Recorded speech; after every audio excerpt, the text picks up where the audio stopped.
2013년 한 해의 마지막 주간입니다. 이 시기에는 자연스럽게 한 해를 돌아보면서 감사한 일들을 떠올리게 됩니다.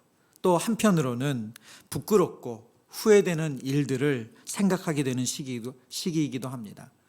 고사성어 중에 반구저신이라는 고사성어가 있습니다. 반구저신, 남을 탓하지 않고 자신을 돌아본다는 뜻입니다. 남을 탓하지 않고 자신을 돌아본다. 이 시기는 남을 탓하지 않고 우리가 한 일들을 돌아보는 그런 좋은 때입니다. 한 해를 아름답게 마무리하는 이때 건강하게 우리를 어떻게 돌아볼 수 있을까 생각하며 오늘 말씀을 준비하게 됐습니다.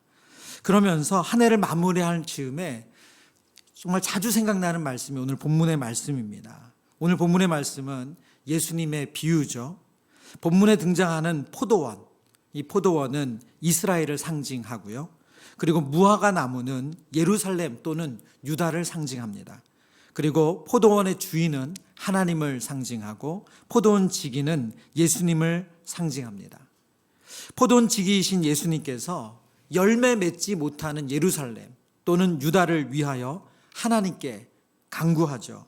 금년에도 그대로 두소서. 금년에도 그대로 두소서. 3년이라는 시간 동안 열매를 맺지 못하는 무화과 나무를 위해 포도원 지기는 금년에도 그대로 둘 수 있게 해달라고 주인에게 요청합니다. 마땅히 찍어서 불에 던져도 아무렇지 않을 무화과 나무인데 그 무화과 나무를 위해서 포도원 지기는 주인에게 중재를 요청하죠. 이것은 꼭 예수님께서 우리를 위해서 중재하시는 그 모습을 그대로 보여주고 있습니다. 금년에도 그대로 두소서 하나님께 간구하는 이 예수님의 간구에 담긴 은혜의 말씀을 우리가 함께 나누길 원합니다. 금년에도 그대로 두소서의 은혜, 첫 번째는 자신의 모습을 깨닫게 하시는 은혜입니다. 오늘 예수님이 전하신 비유는 그 앞절에 1절부터 5절까지 예수님과 사람들이 나누던 대화의 이 결론으로서 예수님이 비유를 말씀하시는 겁니다. 그 대화의 시작은 이렇습니다. 1절, 2절의 말씀. 그때 마침 두어 사람이 와서 빌라도가 어떤 갈릴리 사람들의 피를 그들의 제물에 섞은 일로 예수께 아뢰니 2절입니다. 대답하여 이르시되 너희는 이 갈릴리 사람들이 이같이 해 받음으로 다른 모든 갈릴리 사람보다 죄가 더 있는 줄 아느냐? 역사가들에게 잘 알려지지 않은 갈릴리 사람들이 피 흘린 사건을 오늘 성경은 우리에게 제시하고 있습니다. 유대인 역사학자로 유명한 요세푸스가 쓴 책에 보면 지금 오늘 성경에서 언급하고 있는 빌라도가 갈릴리 사람들을 죽인 사건은 따로 기록하고 있질 않아요. 그러나 당시 로마의 지배층이나 그리고 당시 지도자들이 유대인들을 핍박하고 학살하는 일들은 흔히 자행되어져 왔던 일들입니다. 예를 들면 헤롯 아켈라오는 유월절 동안에 예루살렘에서 항의하던 사람들 3,000명을 살해했다고 요세푸스는 그의 역사의 기록에 기록하고 있고요. 또 빌라도는 모세가 그림신 산에 묻었다는 신성한 그릇을 보려고 사마리아 사람들이 무장하고 그 그릇을 찾아갈 때 그들을 죽이라고 대량 학살하는 명령을 내렸다고도 요세푸스는 기록하고 있습니다. 오늘 본문에서 왜 이 사건이 역사에는 기록되어 있지 않은지, 그 이유가 아주 큰 사건이 아니어서 그런지, 아니면 성경에 오늘 기록하는 목적과는 부합하지 않아서 기록하지 않았는지는 확실치 않습니다. 그러나 이 사람들이 자연스럽게 예수님께 이 사건을 언급하는 걸 보면 누구나 다 아는 사건이었고 회자되는 내용이었다는 것을 우리가 생각할 수 있습니다. 빌라도가 갈릴리 사람들을 죽인 사건을 가지고 예수님께 말을 건네는 사람들. 그러면 그들은 예수님께 이 내용을 전하면서 예수님이 어떻게 반응할 것이라고 생각했을까요? 그들의 의도는 무엇이었을까요? 그들의 의도는 로마 총독 빌라도의 행위에 대해서 예수님이 그들의 편에 서서 같이 동조해 주거나 비난할 것을 기대했을 겁니다. 또는 빌라도에 의해 억울한 죽음을 당한 이들을 예수님께서 안타깝게 여길 것이라고 기대했을 거예요.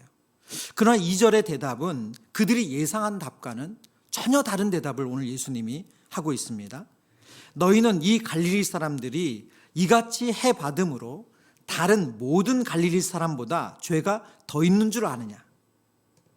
지금 여기서 우리가 주목해서 생각해야 될 것은 뭐냐면, 지금 예수님께서는 갈릴리 빌라도에게 죽임을 당한 갈릴리 사람들도 죄인 중에 한 무리로 지금 예수님께서 표현하고 있다는 거예요.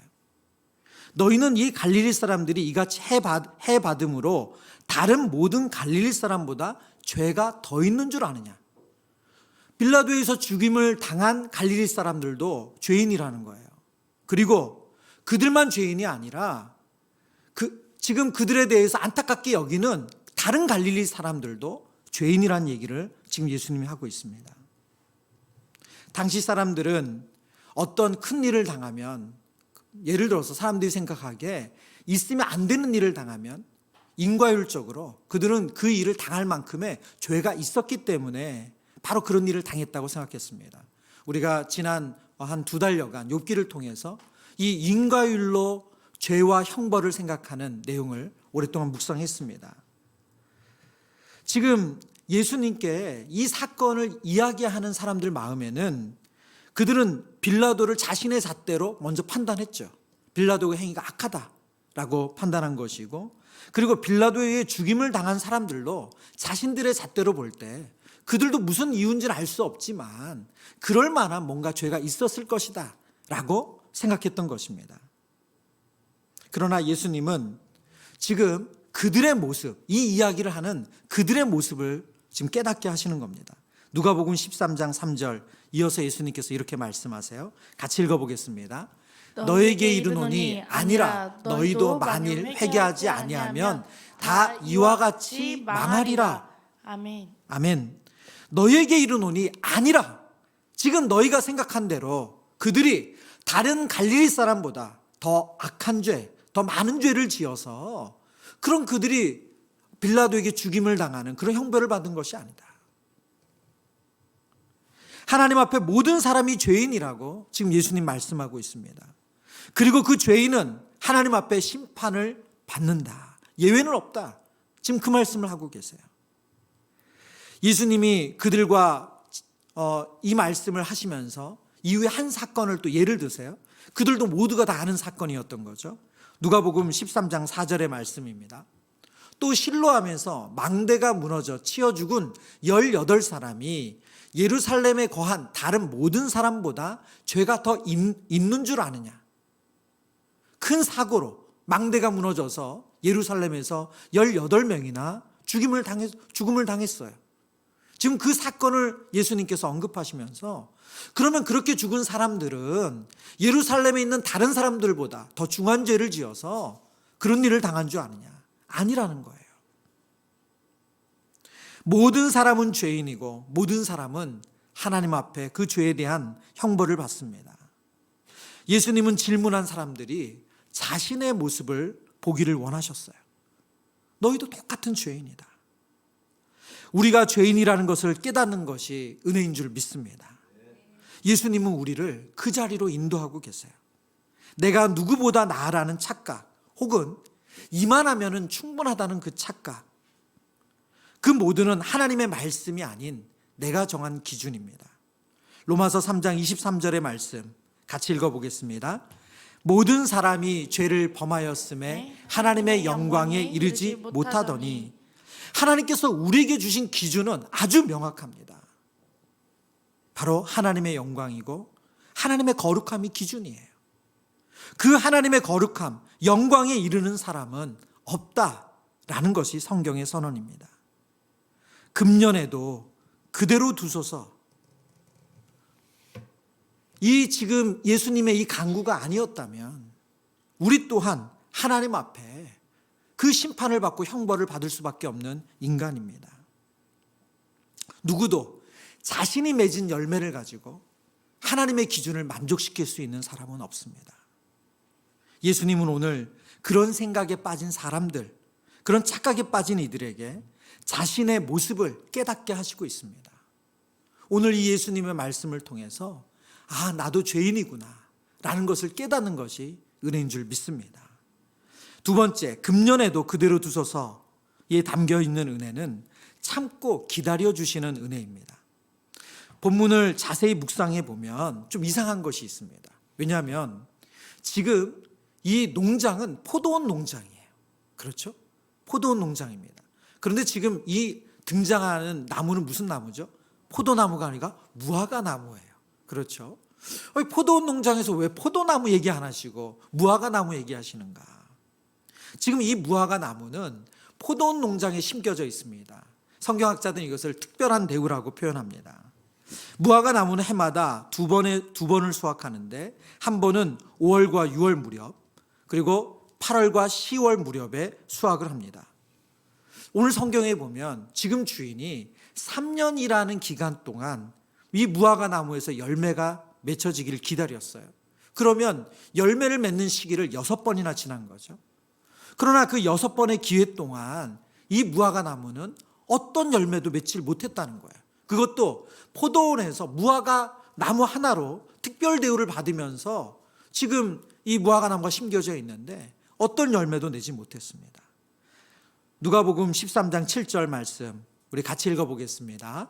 포도원 지기에게 이르되 내가 3년을 와서 이 무화과 나무에서 열매를 구하되 얻지 못하니 찍어버리라. 어찌 땅만 버리게 하겠느냐. 아멘. 아멘. 주인은 3년이라는 시간 동안 기다리며 열매를 기다렸습니다. 3년은 물리적으로 3년이라는 시간의 의미보다는 주인의 오랜 기다림을 알려주는 기간입니다. 무화과 나무는 열매 맺지 못하는 것만이 아니라 무화과 나무가 가지고 있는 또 특징이 있는데 그것은 이 포도나무에게 돌아가야 될 영양분을 무화과 나무가 다 끌어다 쓴다는 거예요. 그런데 열매를 맺지 못해요. 그래서 오늘 본문에 보면 누가복음 13장 7절에 이 끝부분을 볼까요? 찍어버리라. 어찌 땅만 버리게 하겠느냐. 어찌 땅만 버리게 하겠느냐. 이 무화과 나무 한 그루가 심겨져 있음으로 말미암아 다른 포도나무들에 돌아갈 영양분이 빼앗기는 거예요. 땅만 버리는 거죠. 그러니 더욱 기다려줄 이유가 없죠. 주인은 충분히 기다릴 만큼 기다려 주었습니다. 그래서 찍어버려야 된다라고 포도원 지기에게 말합니다. 그러나 포도원 지기이신 예수님은 주인이신 하나님께 한 번 더 구하죠. 금년에도 그대로 두소서. 금년에도 그대로 두소서. 기다려 주시기를, 오래 참아 주시기를 구합니다. 로마서 9장 22절의 말씀. 로마서 9장 22절. 만일 하나님이 그의 진노를 보이시고 그의 능력을 알게 하고자 하사 멸하기로 준비한 진노의 그릇을 오래 참으심으로 관용하신다 말씀합니다. 하나님은 진노의 그릇을 다 준비하셨어요. 그러나 하나님께서 그 진노의 그릇을 우리에게 붓지 않으신다는 거예요. 우리에게 오래 참으시고 관용하신다고 말씀합니다. 저는 이 말씀을 묵상하면서 포도원 지기이신 예수님은 그 하나님 아버지의 마음을 너무나도 잘 알고 있었어요. 주인이신 아버지의 마음, 진노의 그릇이 다 준비되어 있지만 쏟아붓기를 원하지 않으시는 그 아버지의 마음을 너무 잘 알고 있었습니다.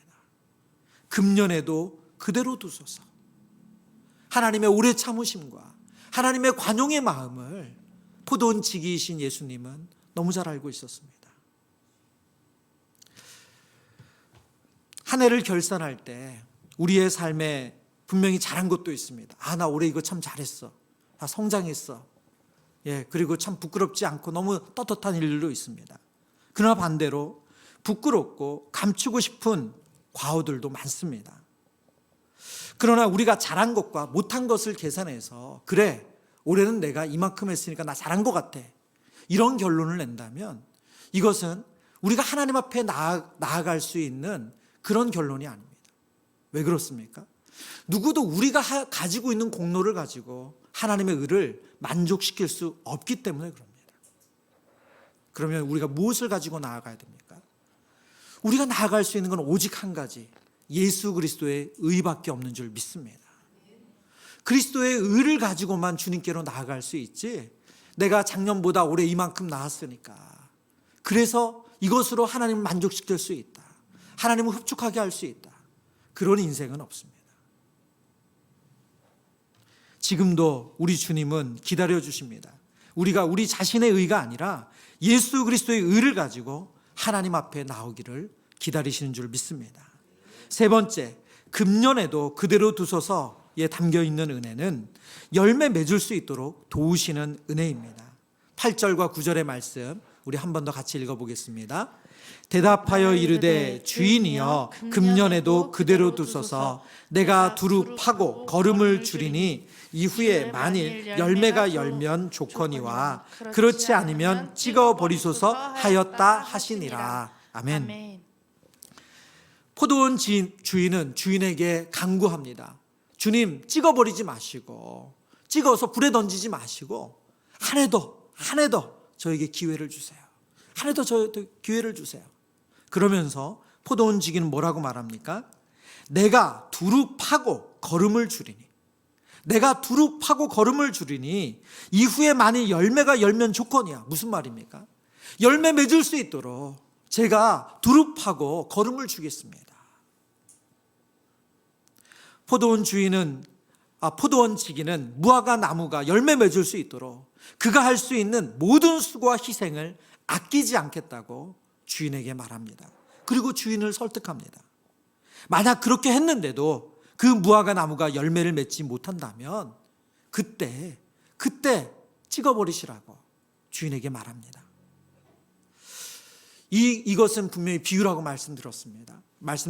그렇다면 예수님께서 저와 여러분에게 나무에게 하듯 두루 파고 거름을 주는 그 수고와 희생, 그 어떤 수고와 희생을 하셨습니까? 저와 여러분 너무나도 잘 알고 있습니다. 바로 그리스도께서 우리를 위하여 당하신 고난과 죽으심 그리고 부활입니다. 예수님은 자신의 전부를 우리에게 내어주시며 우리가 열매 맺을 수 있도록 그 길을 열어주셨습니다. 그래서 빌립보서 1장 11절에 사도 바울은 이렇게 빌립보 성도들을 위해서 기도하며 축복합니다. 같이 읽어보겠습니다. 예수 그리스도로 말미암아 의의 열매가 가득하여 하나님의 영광과 찬송이 되기를 원하노라. 아멘. 무화과 나무 스스로는 열매 맺을 수 없는 인생이었는데 포도원 지기가 그 무화과 나무를 두루 파고 거름을 주는 그 수고와 희생을 통해서 열매 맺게 하셨습니다. 우리 인생 스스로는 아무리 애쓰고 노력해도 열매를 맺을 수 없는 인생이었는데 예수 그리스도의 그 죽으심과 부활로 거룩의 옷을 입혀주셔서 그 의의 옷을 입혀주셔서 우리가 하나님 앞에 나아갈 수 있고 의의 열매를 맺을 수 있는 인생이 될 수 있었다고 성경은 말씀합니다. 예수님은 하나님의 자녀된 우리가 열매 맺는 인생이 될 수 있도록 자신을 희생하셨고 그 길을 열어두셨습니다. 말씀을 묵상하다가 로마서에 기록되어 있는 이 사도 바울의 이 말씀이 너무너무 감동적으로 다가왔습니다. 로마서 6장 21절과 22절입니다. 21절, 22절 우리 한 번 더 소리내서 읽어보겠습니다. 너희가 그때 무슨 열매를 얻었느냐? 이제는 너희가 그 일을 부끄러워하나니 이는 그 마지막이 사망임이라. 그러나 이제는 너희가 죄로부터 해방되고 하나님께 종이 되어 거룩함에 이르는 열매를 맺었으니 그 마지막은 영생이라. 아멘.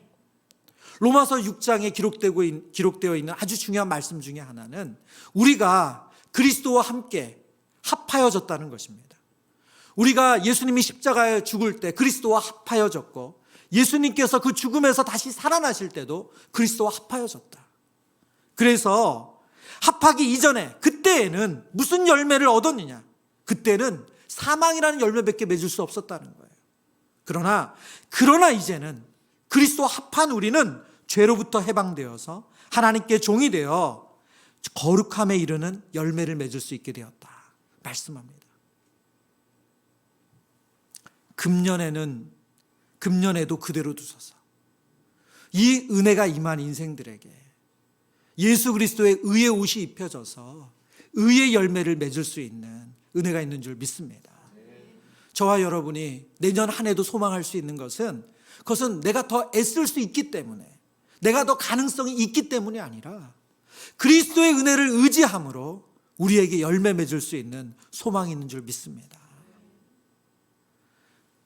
내가 그리스도와 함께 십자가에 못 박혔나니 그런즉 이제는 내가 사는 것이 아니요 오직 내 안에 그리스도께서 사는 것이라. 이 은혜가 저와 여러분에게 이 한 주간 충만해져서 우리의 힘으로 열매 맺는 인생이 아니라 예수 그리스도를 의지해서 열매 맺는 인생 되게 하실 것을 소망하는 모든 성도님 되시기를 축원합니다.